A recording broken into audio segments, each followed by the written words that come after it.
What's up, world? It's your boy Ross Mack of Macconomics, and yeah, let's talk about it.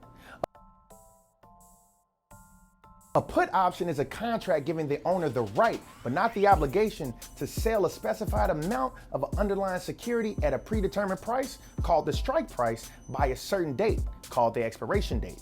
So when you buy a put option, you're buying the right to have a person who sells you the put, the writer, right, to purchase your shares of the particular stock from you at the strike price. If it does, the seller of the put will have to buy the shares from you at the strike price, which will be higher than the actual market price. In the case of put options, when the market price is below the strike price, the option is in the money. Because the seller of the option must buy your shares at a price above the market value, the put option is like an insurance policy against your shares losing too much value. If the market price instead goes up rather than down, your shares will have increased in value, and you can simply let the option expire because all you'll lose is the cost of the premium that you paid for the put. Here, the option is considered out of the money.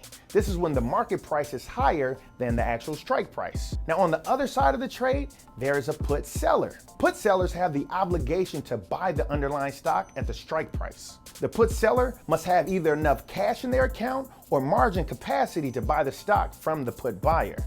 Put sellers generally expect the underlying stock to remain flat or move higher. Put sellers make a bullish bet on the underlying stock and/or want to generate income.